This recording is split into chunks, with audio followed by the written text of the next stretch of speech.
we are very much wedded to strategic autonomy because it's very much a part of our history and our evolution. It's something which is very deep, and it's something which cuts across the political spectrum as well. Where the energy issues are concerned, look, this is today a complex market. I think oil companies in India, as in Europe, as probably in other parts of the world, look at availability, look at costs, look at risks, and take the decisions that they feel is in their best interest.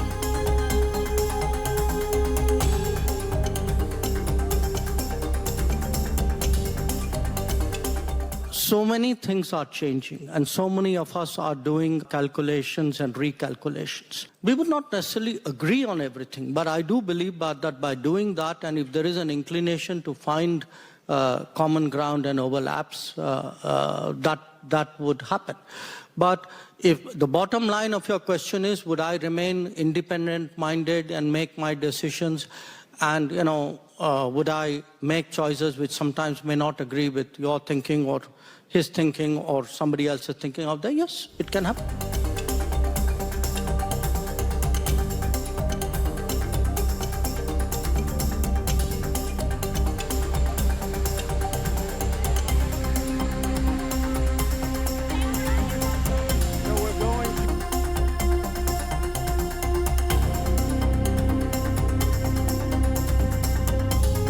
An effective, practical, agenda-based coming together of countries on a regular basis.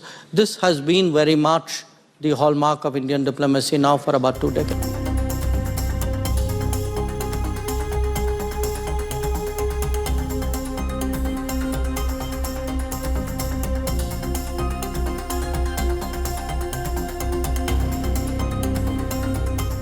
We have seen that change happening. I mean, at one level, some parts of it have been very gradual and progressive.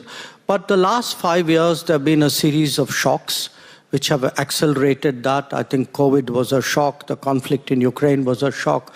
What's happening in the Middle East was a shock. And the rise of China and the impact that it's had on international systems.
Power doesn't end quietly.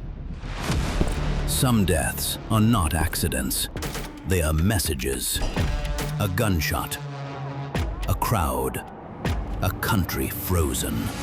The killer disappears. The questions don't. This is not just about who died. It's about what followed. Governments fell. Armies moved. History rewrote itself.